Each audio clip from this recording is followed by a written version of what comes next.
De nos jours, 80% des 13-24 ans se connectent chaque mois sur Internet et plus de la moitié en ont une utilisation quasi quotidienne. Nous avons voulu étudier ce phénomène de société afin de mieux les comprendre. Nous sommes allés à la rencontre de Pierre, un jeune étudiant qui s'intéresse aux nouvelles technologies.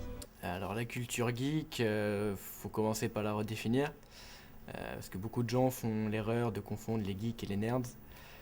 La culture geek, oui, je m'en sens proche parce que c'est tout ce qui est les nouvelles technologies, les comics, le cinéma, enfin c'est tout ce qui touche à ces choses-là.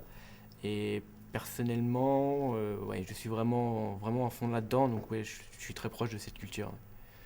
Alors une addiction, non, c'est une passion. Faut pas confondre donc avec les nerds. Euh, les nerds, ce sont des personnes qui sont vraiment solitaires, qui sont vraiment axées dans leur domaine, mais totalement solitaires à côté de ça, qui sont limite asociales, alors que les geeks, c'est plutôt des personnes passionnées. Donc c'est vraiment pas une addiction, parce que le monde geek, il y a toute une culture et toute une communauté qui fait que bah, c'est vraiment ouvert sur le monde et sur les gens, contrairement à ce qu'on pourrait croire. Donc, oui, j'arrive parfaitement à combiner donc, ma passion avec ma vie sociale, parce que c'est quelque chose qui en fait qui complète ma vie sociale et qui ne m'empêche pas du tout de la vivre. Alors, les nouvelles technologies actuellement sont surtout basées sur donc le wireless, le sans fil. Donc, au niveau de ce que je possède, c'est beaucoup d'appareils qui sont en interconnectivité entre eux. Par exemple, ce casque, c'est un très bel exemple. Hein, c'est un casque totalement sans fil qui est connecté à mon PC par une technologie de USB Bluetooth. Il y a aussi mon téléphone, tout bêtement. Un simple smartphone, mais qui peut servir à contrôler mon ordinateur à distance ou des choses dans ce genre-là. Donc c'est beaucoup d'appareils en fait qui sont des appareils communs, enfin communs entre guillemets, mais qui se connectent entre eux via des programmes que les gens n'utilisent pas forcément. Après, il y a aussi énormément de nouvelles technologies basées sur des répliques d'objets qui existent dans des films ou dans des jeux vidéo, des choses comme ça, parce que c'est aussi ça la culture geek. Donc, par exemple, chez moi, j'ai une réplique d'un sabre laser, si vous voulez. Voilà, truc classique de geek. Euh, mais voilà, ouais, c'est beaucoup d'appareils pas forcément utiles, mais qui améliorent le confort de vie. Voilà.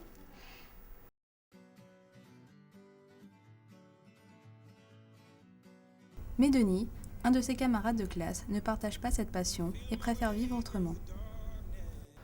Alors, vivre sans réseaux sociaux, ça n'a pas vraiment été un choix de vie, parce que je me suis pas posé la question si je devais être ou non sur les réseaux sociaux, tout simplement parce que j'en ai pas vu l'utilité.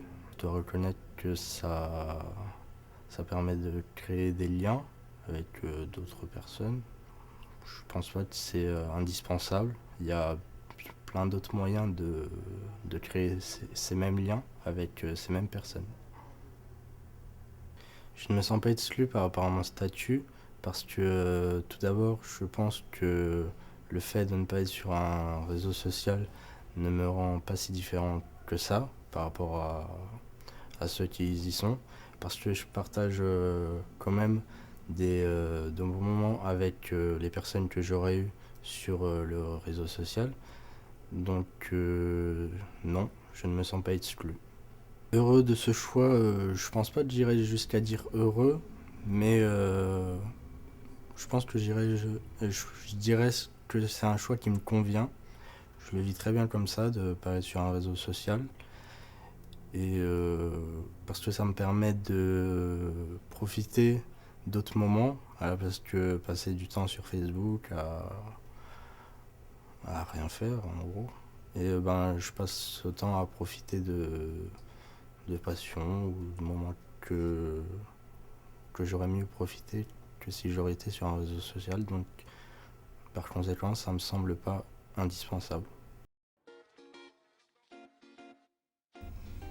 Il existe aussi des jeunes qui ne vivent que pour cette technologie. Dans ce cas extrême, nous retrouvons Mélanie. Nous sommes allés à sa rencontre chez elle pour l'interroger sur son quotidien. Les jeux vidéo ont vraiment changé ma vie, parce qu'à partir du moment où on passe vraiment plus de 15 heures par jour sur un jeu, ou plusieurs, on n'a plus du tout le même rythme de vie, ça devient vraiment différent.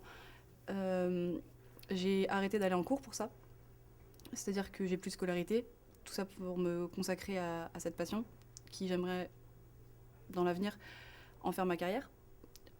Mais j'ai aussi totalement arrêté de voir mes amis. Les seuls amis que j'ai, c'est les amis d'internet, donc in-game. C'est pas du tout le même rythme de vie. Les autres étudiants, je sais très bien qu'ils n'ont pas ce rythme de vie là. GG. Attends 2 secondes. Allô? Non, je sors pas. Non, je peux pas. Je suis occupée. Ouais, non, t'inquiète, ouais, une prochaine fois. Ça marche. Si je pense avoir fait le bon choix, c'est une question que je me suis pas souvent posée.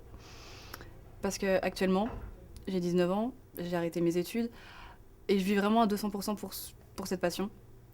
Donc oui, évidemment, je pense avoir fait le bon choix. Après, sur le long terme, je pense pas que ça soit un choix qui soit viable. Parce que professionnellement, je sais pas si c'est stable. Enfin, je sais pas. Oui, il y a des pros, mais ils font pas ça toute leur vie. Donc, sur le court terme, je dirais que j'ai fait le bon choix. Sur le long terme, c'est à réfléchir selon comment ça va se développer. Comment tout ça, où c'est que ça peut me mener.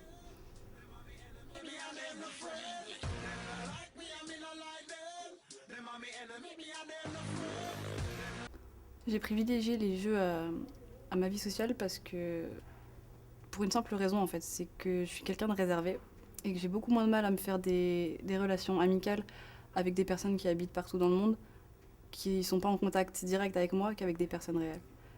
En plus de ça, des personnes qui partagent les mêmes centres d'intérêt que moi, donc avec qui j'ai plus de chances de m'entendre. Les nouvelles technologies ont un impact totalement différent selon les individus et leur utilisation au quotidien. Cela peut aller de la simple utilisation occasionnelle à l'obsession, voire la dépendance.